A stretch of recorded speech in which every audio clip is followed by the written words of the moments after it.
Good evening. Welcome to the Laughing Monkey Music Show. Today we have on Sam Vallen. How are you? I'm good. How are you doing, Sean?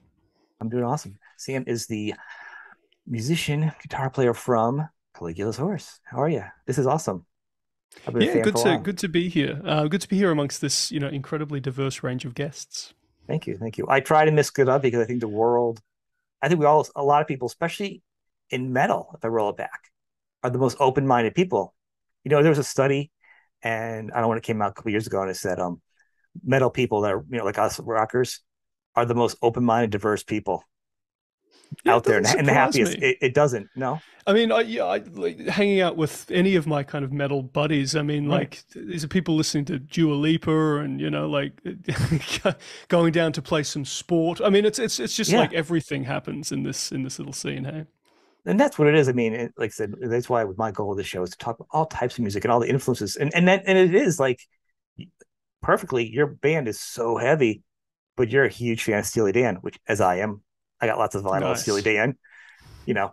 So I mean, you don't would think you listen to your band of Steely Dan off the top. Somebody who doesn't listen to the music would be like, I don't see it. I totally see it. Thanks. I It's feel it's like anyone who clean. It's really very digs into it. clean. No, it's very clean playing. There's a certain intricacy, and you have a certain niche that you in the way you play, you know, Mm. in that Mm. style. You know, Definitely. And we steal a lot of the harmony as well. I mean, like if you kind of look at what makes Steely Dan, a big part of it was that kind of injecting of, very jazz-esque color into like this kind of marketable poppy, rocky package. We love the harmony. A lot of metal bands don't. A lot of metal bands, it's a little bit more kind of black and white. hmm For us, we want major chords and minor chords and drama and whatever else. So that's a big lesson that I well, took to from me, Steely that Dan makes a early few on. differences for you guys. A, Mm, it makes you guys more of a progressive band, and mm. and if you haven't heard what I think of progressive music, I think of it's more of a progressive is to me is very is like smart rock that goes where the song goes. It could be heavy, it could be light. Mm. It goes to the song, and sometimes it can be very long. Sometimes it can be tedious. Oftentimes. Sometimes not your music, but sometimes just like the blues. I mean, in all music, but on a serious point, it does usually write to the song. It doesn't have a formula as much as say a pop song. Very much so. Two I mean, four, two four, two four. You're gonna get mixed notes. You're not gonna do 4/4, 2/4, 2/4. You might get seven. You know what I'm saying? Your numbers are gonna change. exactly. Like for us, it ends up being that we have these larger scale kind of themes or even narratives in some cases, and if we're not able to kind of like highlight those or portray those in the music, they're kind of wasted. It ends up being this much larger dramatic ebb and flow Mhm. between happy, sad, heavy, light, whatever else. And I think each of those ebbs and flows makes the ones around them more exciting and more dynamic. Well, having an arc in a song does add to it. Let's just Mm. roll back just a tad bit and talk about a little bit of the beginning. We won't do a full behind the music thing here or anything, but Sure. unless you want to. But let's start at the beginning though, like how cool your name is, where you came up with the name. Because I just want to put it out there because I know, but I'd like you to kind of talk about the beginning of your band too a little bit. Yeah, sure. So the band name. Let me work out where to start here. I mean, the very beginnings of the band are a little There's bit. no wrong answer. Yeah, It's your sure. band. A little more nebulous than some band beginnings in that we didn't kind of have this meeting between a couple of different people where we said let's start a band. It was actually like a studio project that I had worked on for a decent amount of time before the first album, kind of entirely independently. I'd written all of the music. I'd kind of worked together some degree of the aesthetic of what it would become, and I had in my mind that I was just going to have like a group of guest vocalists, like Mm-hmm. one on each song for what would become the first Seahorse album. I ended up working with Jim, who I was a fan of some of the work he was doing in other bands. We kind of knew each other just in passing, we were acquaintances, and we just had a really good time, got along really well. The collaboration felt really natural and fulfilling and interesting. So we kind of decided then and there that the whole album would feature Jim Gray. It was still more or less like a Sam Vallen solo album, which is really funny to look back and see because it changed so much over the years. But basically, I had a song Sounds like a jazz called artist, when you do it the same Vallen solo album. yeah, I know, right? Sam Vallen and the Um, Timekeepers. yeah, that's it. And I mean, it could have been something something a lot more like that. I don't know. I don't know. It would have had a very different trajectory if that were true. But yeah, so I had an instrumental tune, which I was calling Caligula's Horse at the time. I guess we can talk about, the meaning and whatever else in a moment. But we realized that, we needed a band name, and we just thought that that was, for a couple of reasons, a pretty interesting choice. For those at home who don't know, Caligula was an early Roman emperor. There's a lot of stories, many of which are probably actually apocryphal, interestingly enough, about his kind of debauched reign. Long story short, he ostensibly made his horse a consul, although that was probably more an argument about, like, these politicians are so useless, my horse could do a better job than them. But the story goes, apocryphal or not, that the horse was kind of his prized possession, and more or less, like, he treated this horse as though it was equal to a person, whatever. Now, in terms of like common use, Caligula's horse is sometimes sort of seen to mean like a fraud or a phony. And we just thought it was kind of interesting to one, name this kind of progressive metal band as such, and two, attach all of those connotations, like all of those weird historical stories with all of their debauchery and whatever else kind of attached. Caligula was the original dirt. I mean, that's really very much so. Yeah. So yeah, I mean, there's not really any special significance beyond that. We're just both kind of history buffs who enjoyed the stories. Thought it had a bit of a ring to it. It's a cool name. I mean, besides, it's like they call yourself the Rubicon or some kind of other, Yeah, so I actually had a friend who had a band called the Rubicon exactly when I was starting Caligula's Horse, which is kind of interesting that you say that. You ever read that book? Caesar's Rubicon? I actually haven't. I definitely know of it, though. Best book ever. Yeah, but so it was one of those things where we liked the name back then, and unlike a lot of bands who come to regret it, I still like it. I think it's a pretty cool band name, provided people don't have trouble pronouncing it, which they sometimes do when they have no idea. That's the only problem we run into. Well, it's more just like it doesn't stick in your mind if you don't say it a couple of times. So that was probably the one mistake in some ways. Who has anything against a horse to begin with? Caligula is already known, so you already have a popular name. I mean, PR is already out there for you. There's nothing bad press. Everyone knows Caligula, so like it's a familiar word in Caligula's Horse, and like, it's really good marketing, actually, if you think about it. Yeah, well, I mean, it hasn't done us wrong. Like I said, I still like it. We do get the occasional person who's like, what? And we just have to be like, Seahorse. Seahorse is fine. That Little Mermaid band. No, Caligula's Horse. Yeah, I think it sounds okay. It's cool. So you started off with the album, though, and I think I like the fact you guys you clicked as a team, singer, guitar player. And I think it's important. And a lot of times when you find certain musicians, sometimes people don't appreciate them at the moment, and very few times you find your Jagger Richards, you know what I'm saying, your Toxic ones. Like there's only a few people that you find that your muse to help you write songs. When you have them, you should kind of keep them in your life at some level. Yeah, definitely. And I mean, for that, if you consider the differences between the early Caligula's Horse stuff and kind of how it developed, I mean, a big part of that was just us gradually finding our feet as a collaborative partnership. But Jim's great. He finishes my musical sentences, and vice versa. Like, it's come to sort of the point where just creating music with him is really, really fulfilling. Back in the day, it was a battle. We'd fight our ideas back and forth and get to whatever the product was at the end through sheer violence. But nowadays we're old men who can just sit around and have a really good time writing together. You need your energy to take care of you need your energy to take care of your kids. That's what it is. You're like, I can't fight this. You know what? I'm just happy to not have somebody throwing up on me. Exactly. I mean, right. like a person. Happy that he's off at daycare today, so I can chill for a bit. Yeah. The world changed a little bit. Definitely. But the music's gotten better, though. It hasn't slowed you down, though, by any means. No, not at all. Not at all. You don't sound like a bunch of new dads. You don't. I'm kind of surprised on like all the energy of these albums. I mean, you really knock it out of the park. it's the, you know what it is though. It's that kind of feeling of like as your band grows. I mean, we've discussed this in the band. It's something that we're all really aware of. You know, as we've gotten bigger and as you know tours have been better attended and we've gone to different places. It's like for us, the music kind of has to match that changing audience. Like Mhm. Rise Radiant was very much a direct response to doing you know a couple of big European tours and doing like Latin America, doing the Prog Power Festival in the US. The Remember monster like back sound to it back to has, back. What's that? the monster sound it has. It's a big sounding. Yeah, but just kind of writing something that is almost explicitly catered to that kind of setting, the big Mhm. stage. You got to think the album before that was this big kind of almost meandering concept album, whereas Rise Radiant was a bit more of a punch, I guess. Well, that's good though. I mean, I like when an album. I like diversity. Obviously, you see my guest list, so I like when I can put Yeah, an album on here different stuff. And I like when the albums are different between the two. You me know, too. I can't stand it being the same over and over again. I couldn't do that. It would be so disingenuous. well, because you have different moods for different stuff. So, and it's even That's better for right. me if a band I like has a couple different sounds in the albums, because then if I'm listening to the band, I can just listen to something else instead of just going out Yeah, to something different. So it kind of keeps you in the same wheelhouse. definitely, definitely. You're not in the mood for chugs. Let's put on the light song. Right. So here's one of the thing though, like with your sounds though, and the design, as we were talking earlier, like your merchandise, your album covers, the songs, even maybe the songwriting. Is there a concept behind it? Because everything feels very, very focused, clean, very artsy.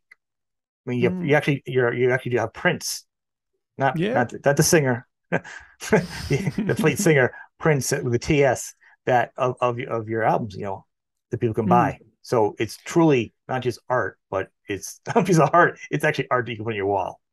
Yeah, definitely. I mean, we kind of put diversity first, like in our vision for art. I mean, you'll probably notice if you look at all of our album covers. I mean, I like them all. I think they're all great, but they are all drastically different. You get a lot of bands who immediately think about bands like Cradle of Filth as an example, where like there's this aesthetic that they've followed for decades, and it's awesome. It's always them. You recognize it straight away.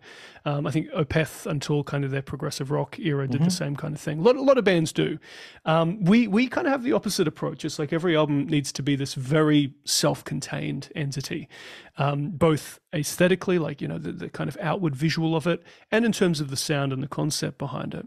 And because we put a lot of stock in that, like because we are so focused on making everything feel distinct and feel singular, it kind of follows that a lot of the art that's attached to it, like the paramusical stuff, like merchandise design, visuals, whatever else, should also be equally singular and thus kind of important because it attaches directly to an album's campaign or an album's release period, whatever. So that's kind of one of the reasons that we actually do put a lot of stock into it. And I mean, again, this for a lot of people might be seen as a really bad move because it means that we don't have this very specific image that is really easy to market and really easy to put, across all of our media, all of our websites, all of our socials, whatever else, that always looks like us and is unmistakable. But I couldn't do that. I I think don't it's think much more so. interesting to I mean, not. if you look at a lot of the bands, the joke of the cracked ice or whatever is like, if you can't read it, it's not a metal band, not a death metal band, whatever. Yeah. Like a lot of those bands, I can't even read them. So like, if your band title is that, and people are still buying their stuff, and it's hard to read, you're gonna sell some. And it's not even ridiculous. It's like whatever you like. But I'm saying Mm. visually, yours is art, and it's easier to see and understand. As long as people can Yeah. read it, they're Thank gonna you. buy it. But that's it. I just like the idea that we can attach a little more significance to the particular look of a particular album. So maybe it's some iconography we're using, maybe it's some color schemes or whatever. There's definitely a few common qualities. We do like color, we do like beautiful things rather than the kind of abject and ugly stuff you do Mm-hmm. find a lot in metal. For the most part, there are occasionally exceptions in our catalog, but those things appeal to us, so they've become a part of our aesthetic, I How do guess. you actually come up with the title? I mean, with that title, the artwork, and then we'll go into the songs. Like, who's Yeah, deciding the artwork? talking Rise Radiant specifically. So, Yeah. so I distinctly remember. I mean, album titles are another really hard thing. They're another thing that we put a lot of thought into. I still remember Rise Radiant was pitched by I think Dale, our bassist, pitched it while we were just. I think we were on tour in Melbourne. I think Mm-hmm. if I remember correctly, we were actually doing. We weren't on tour. We were actually getting US visas for the run that we did in 2019. Anyways, neither here nor That probably there. took you 3 months to get that. Yeah, it was an absolute nightmare, but that's neither here nor there. But I remember we were kind of talking about this being because we just had some membership changes. We had a couple of things behind the scenes which were a little problematic. So we were seeing it as a rise up again concept. Like, how do we come back from all of this? Well, whatever limited success we've had, how do we come back from all of this then kind of falling apart a little bit and treating this then as like a conversion to the next stage of the band? We didn't, of course, know that early 2020 COVID would hit, but that's also neither here nor there. Well, yeah, in the past, what, So 5 years, you lost two members, right? So, yeah, exactly right. And these are things that we felt were all very positive. I mean, Rise Radiant also became an album that was very collaborative. There were a lot of qualities to it that I think really matched the title. But I remember Dale just pitched that out of a couple of words and terms that we'd been throwing around, basically just honoring that as a concept. In terms of the artwork, there's actually a kind of funnier story behind that. Again, each album cover needs to be different for us, right? And each right. release kind of material set needs to be quite different. So we were talking about thematically how you could portray a title like Rise Radiant without it being really cliche or really on the nose. Think like, the Phoenix Rising kind of imagery. Like, it would be so easy for it to be so overwrought and so cheesy. So we came up, I believe the pitch, and this will give you a bit of an insight into my ridiculous brain, was a propaganda poster for animals, right? So like we were looking at all of those beautiful kind of US national parks posters. There's a lot of kind of, how do I put it? Like a lot of ephemera kind of attached to that kind of stuff. Come to the great parks. You get kind of the Yellowstone imagery, all that kind of stuff. And they're just gorgeous. Like as a kind of ephemera, as a particular approach to media, they're really addictive, that kind of artwork. So we thought, okay, how can we take something like that and make it feel like it's a little more organic, a little more natural, a little more like almost candid, I guess, to a degree. And that's what we came up with out of it, in combination with our artist, Chris Stevenson Mangos, who's done a lot of stuff for us over the years. So that's the theme: propaganda poster for animals. It's ridiculous, but it's good. And people that aren't aware, obviously, hopefully your fans are watching this, but people that aren't fans, the reason why I'm talking is we're kind of going backwards in a non-linear way. It's because if you listen to the album and look at the artwork, and you compare the artwork to something else of similar music, it's going to stand out totally different. So that's why it's a good talking point to start with, because it's so different in the creativity of it. Absolutely. And what's funny is I think the album cover was received really well, but you always get metal people who, it just doesn't make any sense to them why you would have such and they're going to remember pretty... that, though. They go, that's cool. If it was, say it was something else, say it was a Phoenix, they'd be like, that's cool. That's like that so-and-so band album. And then they'll forget about it, right? Didn't they have it's like a Phoenix or something? They're like, oh, there's that band. Even if they don't like it, they're like, Cracked Ice like logo, the Phoenix. Yeah. No, it's exactly like, right. And I mean, they had the deer or something on it. Like, if they don't like it, they'll be like, they'll remember it. Yeah, and at the end of the day, I mean, it's entirely true to our vision for the album too. So if they don't like it, it's fine. It's not for them. But that's true of a lot of people, I guess, when you've got really colorful metal like we have. But yeah, that's the concept anyway. So let's roll back into actually. So Dale is not a part. When Dale came in 2019, right at the beginning of this. Yeah, so the interesting thing about Dale is he's actually one of my longest running collaborators. Like, we actually did a university undergraduate degrees together. Like, I've known Dale for a very long time, and he was basically like almost an auxiliary member of Caligula's Horse from the very, very beginning. Like, I was hanging out with him while I was writing that first album. And just for, circumstance, he never became part of the band. Just, he was doing different things at the time, whatever else. So we actually brought Dale on tour in 2018 as our lighting tech for a European tour. Again, Dale's one of my best friends, so it's not like it was like, oh, come and do this. It was just like, hey, do you want to join us? Yeah. And that was exactly the tour where we started kind of realizing that Dave wasn't going to be able to continue in the band. Like, he had some health issues that made touring like that quite difficult, and his head was just not really it's there. Not for everybody. It's not for everybody. Exactly right. So totally amicable split and whatever else, but it was awesome because it meant that Dale was able to basically just move directly into the band. Like, it was as though we never stopped.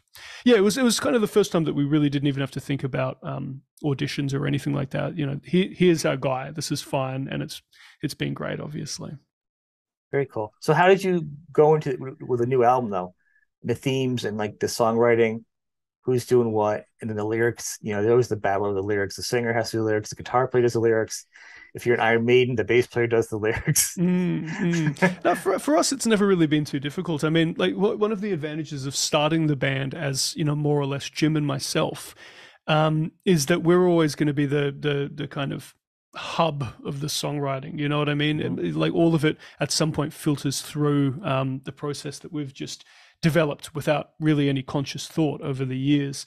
But the cool thing about having, Josh and Dale, like they're both people who have a set of very diverse influences, some moving outside of the realm of what Jim and I are more focused on. And whenever they're bringing ideas into that writing partnership, it always feels like it's kind of tugging us in, slightly different threads, which as a musical artist is about the most exciting thing for me.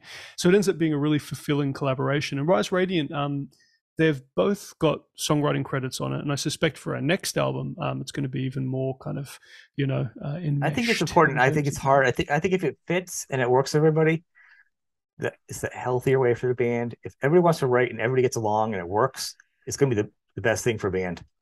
Yeah, so it's the thing. Like if somebody starts an album and you're like, one guy writes the album and then like the next album is success, and everyone's like, oh, well, I'm not getting the checks, the royalty. Yeah, You're like, I want to write, and then the album tension. changes because you're like, all right, but then the music changes. Well, and it's not the same so band. that right there is like that's a very valid concern. I mean, like I said, the advantage that we have is that our general process is so set at this point in time that it can be pushed up against and it can be kind of messed with, but it's never really going to change, like in terms of the fundamentals of how the band create music. So it sort of puts us in a position where like any ideas coming in are more just inspiring and exciting concepts, because it gets us out of these, after more than a decade of doing this, these kind of ingrained processes that we have.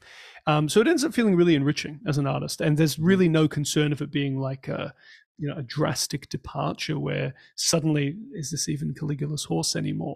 Right. Could be the thought. No, it's great. It really is. Well, that's the thing, and then because if you got two PA guys are doing the royalty checks, at some point you're getting more in, and the other two are like, this sucks. You know what I mean? We're not touring. I'm not getting anything. I didn't sign up for this. What's going on? Yeah. I'm going to my own band, Caligula's Pony. You wait, I'm going to show you up. The original Caligula's horse. Yeah. Yeah. But so what is the touring and the music feel for you right now? Because like obviously when you started out, younger guys, how does it go like for touring and recording and playing out and trying to balance having a family life and then getting through COVID, still trying to be a rock band, growing, moving forward in this day and age of the digital world? There's a lot of minefields. There's no rules right now. And you're not younger guys anymore either. You got families and stuff. So your responsibilities change where it's not like, I can just sleep on a couch. I put money back in the band. It's not like that anymore. I mean, not to mention like even a late night now just feels harder than it used to. But no, I mean, I hear that more at my show. I have like bands that go, I was supposed to go on like at 12 o'clock. I'm thinking I should be in bed right now. I should Netflix. Exactly right. No, I mean, for us, like by far the worst part of all of that was definitely the pandemic. I mean, it's not an exaggeration to say that was about as catastrophic as it could be for us. Now, I say all of this with the acknowledgement that for many people it was far, far worse. And no, we're talking about career-wise. We're not talking about talking career-wise. We're talking music on this. We're not talking. That's right. So just other stuff in the world is more important. People, we're not talking about this. This is a show about music and enjoyment. We're just talking about that. Exactly right. So, to acknowledge that up front, though, for us, we had just put together this album that was basically poised for the next step in our career. We had US headline dates that were selling really well. We, ended up having both critical and commercial success that was unlike anything we'd seen for that record. And we were kind of looking at all of this happening while hearing the first murmurs from Wuhan, about this pandemic breaking out. So we were kind of looking at, okay, this could be the next step in our career. Maybe we're getting to the point where we can, if not live off the band, certainly it's, helping our life become a little more comfortable, and we can thus put all of our energy into it and have to worry as much about day jobs, whatever else. And then, thing after thing had to be cancelled. So first it was, we're not touring anymore. That turned into not touring anymore for almost 2 years now, until we've finally been able to do a couple of things, after that huge gap. So, I mean, the short answer is that, like, in recent times, unfortunately, the pandemic has more or less just been we're on ice. We're in hibernation, working on music, Right. trying to rebook and reschedule our tours as chances come back around. Fortunately, the end is in sight, but it's crazy to say that we basically lost 2 years to that. I think some A bands got band crushed because of this. I think some There were bands so many didn't bands that survive. broke up. Yeah, I mean, we saw a ton of them, and truth be told, like there were definitely times where we would look at each other and just be like, "Man, what are we doing? This No, is this just is a pause for insane." you guys. You guys a pause. You guys are on the cusp. Just don't let this be the thing. Oh, we were the almost big band, and then COVID, like everything else, you became a stat. No, no, no, no, no. You guys are like frozen, like a freeze frame.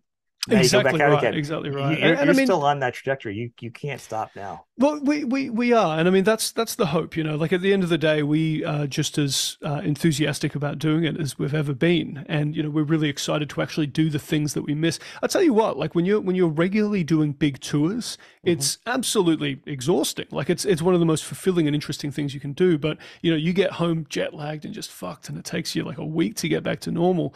But I tell you what, the moment that I'm not doing that, I miss it so much. It ends up being something that you derive a lot of your identity from. Hmm. You know what I mean? Like you're going on the road, you're playing your That's a good songs, you're getting point. to know them. A lot of So artists we, lost themselves during this. Like a lot of long-term artists that have been touring forever. yeah, That that's was their right. identity, and they didn't know who they And were that's anymore. why a lot of bands broke up. I think it's not just the financial impact or whatever else. It's like a lot of bands just stopped understanding who they were. I mean, we had this interesting realization about Rise Radiant. You don't really know an album until you tour with it, right? And you hear the audience sing it back to you, and you kind Okay, of get to right. know what the songs really You mean on a work more it, right? personal Yeah. level. Yeah. So we never got to have that with Rise Radiant. Well, we sort of got to a little bit recently because we did some Australian dates based around it. But for the most part, we didn't get that normal cycle of create the music, learn and record the Hmm. music, play the music for an audience, and then repeat. That was all suspended for this. But no, you're right. I mean, we'll be back at it soon. But the short version is the juggle for the touring and the musician life has just not really been normal lately. Anyway, Right. we all find the time because we're extremely passionate about it. But I do have some degree of sentimentality for 19-year-old Sam who could just stay up all night and all day and in the next 4 weeks just Yeah. creating a bunch of music. It's a shame those days are behind me, but at the same time, you do the best with what you have, Right. and because all of our processes are so streamlined and stuff now, it's not too bad. Yeah. Touring sounds awful to me. It never sounded good. I don't even like leaving the house It's anymore. great. It's great, but it's hard. It sounds awful.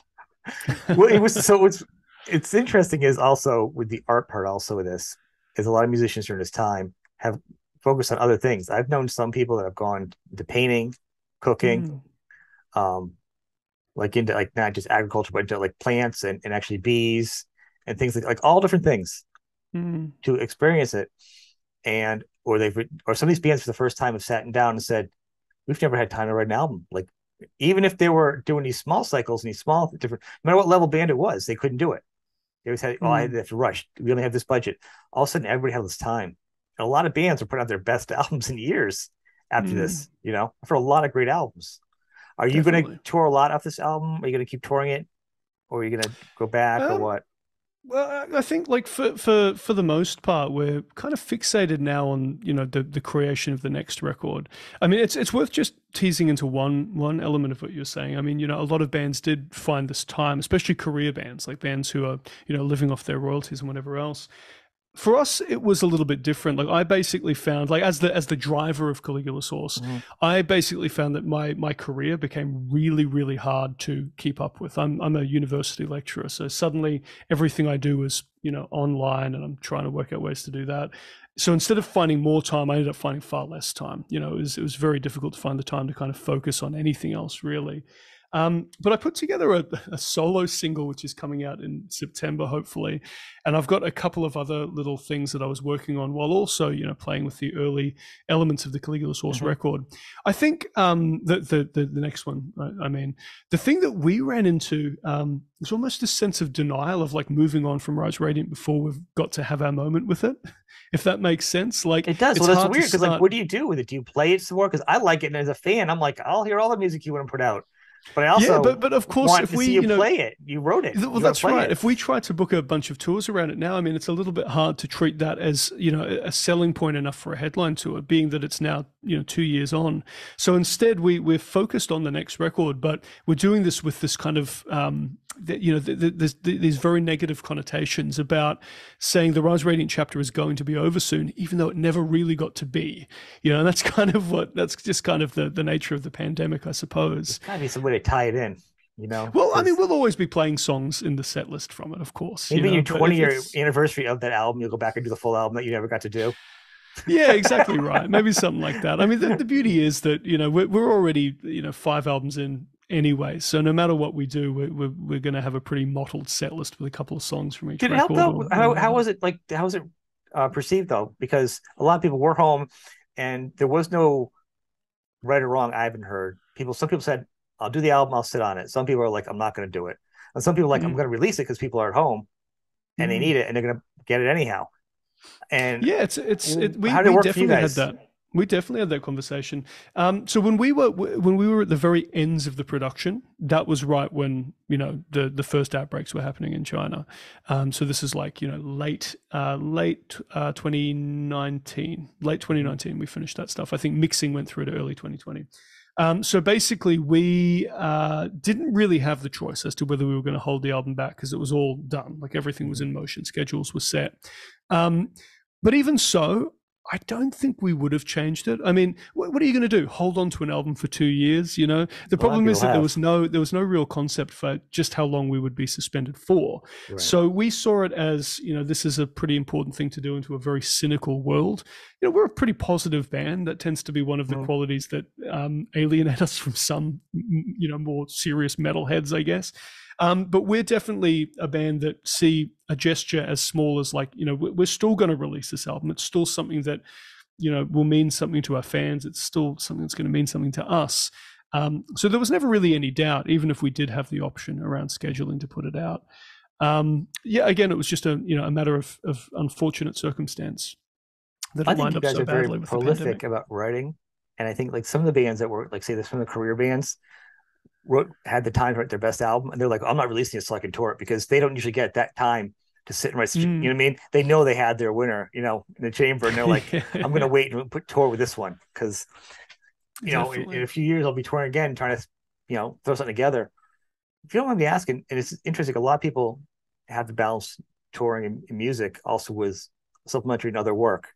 Mm. You said you're a lecturer. How does that Yeah. work with what you're doing, and then having a public image as a musician, fitting in your schedule, like the balancing that people think it's just rock stars and buses and caviar and you know just now I don't think I I've just read ever had online. caviar on tour. Yeah, no, it's a funny one. I mean, for me, it's just that was another passion that I had, like academia, research. Kind of getting to really dig into some subjects that I'm Mhm. I'm, I'm interested and invested in. But for me, it's actually a bit of a boon. Like teaching in a music department at a well, one of the biggest music colleges in Australia, certainly amongst the highest ranked. And I'm both a lecturer there, but also I do all of the guitar teaching. I do all of the guitar tuition at this this very respected musical institute, which is Very cool. really really cool because it means that you get a lot of people who come in who are Caligula's Horse fans. I run into this a couple of times every intake. And it's either surprise for them or in some cases they know I teach I there and love it's your kind of one of band. the A reasons plus they for preference it. you. So yeah, I mean, it's for me, it's never anything other than a cool experience, an Well, interesting an it, interesting point. it's good that it relates, and some people have jobs that relate to it, and some people I know there's a lot of musicians that actually do. It's the balance, and it's why I think it's interesting. And if I can roll back a little bit, one of the things I talk about Mm, sometimes is like the struggles that artists will go through to still have to perform, to be in a mm, bus, to be at their best. And people can roll back, even go back to like my original Dweezil Zap episode where I talk about like mm. the tour buses, how much it costs to do shirts, and then the merch that gets taken out. I've been always talking about that. And I just saw online one of the bands, I don't know which band it was now, just went online and complained during their show about the venues taking 20% of their merch. And I've been complaining about it because bands don't really want to say it because they don't want to look bad. So I've been saying Mm. it because I'm not a band and I want to say, look, guys, buy the merch online if you can help it, because you know Yeah, it can it's be, it can unfair. be, it can be a bit of a minefield, that's for sure. Right. So actually, just hearing somebody say that was pretty funny today. But Yeah. but to have a way of a career that balances it, it's like some artists do, like they have to do something that fits into it. You know, I mean, some people let them take time off from work. Their bosses like their band, or they'll do a real estate. Real estate seems to be another thing that you can do. Interesting. Yeah. I mean, with the university thing, the advantage is that there are, these brief holiday periods all throughout the year, Mm-hmm. unlike, say, a school teacher where it's, shorter periods and much longer um, terms. So for me, it's like I can usually fit most of what we want to do around that. But, worst case scenario, if I'm gone for a week, I can do online stuff as Well, well. that's the thing It's now. it's It's about as accepted. It's flexible as it way accepted gets. now. Remember a couple of years ago Yeah. when I started Oh, my definitely job? not a couple of years ago. Yeah, it's a recent thing, but so it's like it's not perfect, and it would be amazing if you could just focus on nothing but the touring and the writing, whatever else. But the reality is that especially post pandemic, it's just not going to happen. And I guess I'm in a pretty fortunate position that my job doesn't line up too badly with it most of No, the time. you're in one of the better ones I've heard. I mean, because like Yeah. say it was like I maybe say 6 months before the pandemic. I'm an IT guy, and the place that hired me on says, we're gonna make you one of your things gonna be this thing called Zoom. You're gonna be doing like meetings and conferencing. Zoom, really? With Zoom? So I learned Zoom, become like the master of it, and then ironically, my show is based on it, and like everything Yeah. else afterwards. And I'm like, it was like I don't understand Zoom. I'm like, I'm just your guy, because like right before it fell, I was right there being doing it for meetings and stuff, and Yeah. it was a struggle for everybody. And so then also seeing Zoom and other video platforms become a thing, Mm.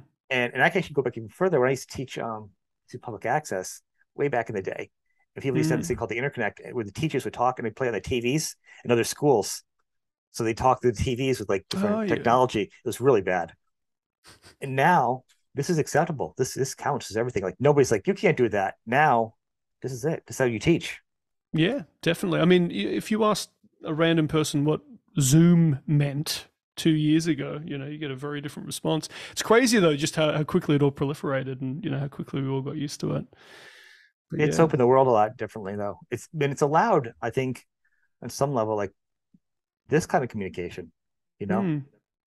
like you don't have to have the same type of world set up to do that. I Yeah, could it's very true. do this from my house and promote everything. I have all the knowledge and skills prior to this, but may not have the finances at the time to get into the Hmm. rooms to sit with you or other artists. But Yeah. you can do everything else on your own. It puts you in that little. It's like a time machine. You can just zoop, put it in there, do the stuff, you take it out, and then you can use your skills elsewhere and edit it. Yeah, Um, definitely. so now the writing process, the touring process, where are we going with that now? Because you gotta, as things are opening up, where are we going? Are we looking at the U.S., the visa process again, which is awfully painful? People, I got to Oh, tell you right now, you got to book them. You got to buy their stuff, nick them over here, because the visas are expensive. You can't misspell your name on it. You go back to the end of the oh, you line, don't want to make a mistake. That's just and it's thousands. like, That's a very expensive it's like mistake. $5,000, I think, for a visa now. Last I knew, like 5 to 10. Yeah, So yeah, pretty much. It's yeah, about that. so touring, they need to make the money when they're over here. So you go see them. Don't be like, I'll see them next time. You see them. You buy a shirt. Got to That's pay for those right. visas. What's Have you oh, played? Have you played over here sorry, you yet? go. Have you played? Yeah, so we did the ProPower USA Festival in 2019 in where was it? Atlanta. Yeah, Atlanta. That's right. And we're actually coming back again in the first week of September What next year. when did you go? What time of year? It was I think it was September, October, It was off still the top of probably my hot head. there. It's always hot there. Yeah, it was actually boiling. It was kind of a surprise to us, I but went to college there for recording, just for oh, there analog you and go. everything and digital. I literally went to college for video and a studio recording. And coming from New England, we were talking earlier. I have all the seasons. I have 4 seasons here. They're all different. Yeah, And in Atlanta, it was always hot to me. I'm like, it's beautiful here. yeah, And then all of a sudden, like September came along. I'm like, okay, let's see some fall. Christmas came along, like the holidays and Hanukkah and all the holidays. And I'm like, yeah, yeah, let's yeah. see some snow. A dusting of snow hit the ground. The city closed down. Like you could like walk through it. You could sweep it off your porch with a broom. And the That's city closed great. because nobody has anything to go. No No one one can knows how to deal do with it. it. Right. Yeah, sure. No, so we're actually coming back in 2023. We'll be doing that festival again.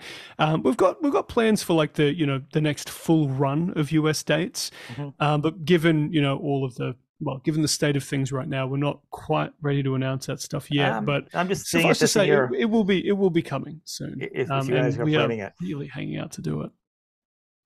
Good. Hopefully you can do it. Hopefully I can get to see you guys. You get end up near me. That would be Yeah, awesome. definitely. That'd be awesome. I'm Be sure awesome. we will. Well, this has been fun, man. We will. It's If been you great. want, I'll have you back again when you either come on the tour or actually your album done. Mm. We can do an album breakdown and talk about your new album and get some other members on that couldn't make it. Maybe they can get a babysitter, or we can find Absolutely. a time that works Jim, better. this is directed directly at you. Jim, it's okay, Um, man. I'm gonna say I have three kids that are all older now, and I have a grandson. I've already put the time in. I get it. I get it. It's all good, man. totally. It's all good. All right. Well, it's been lovely chatting, Thank you, Sean. man. Thanks for being on the show.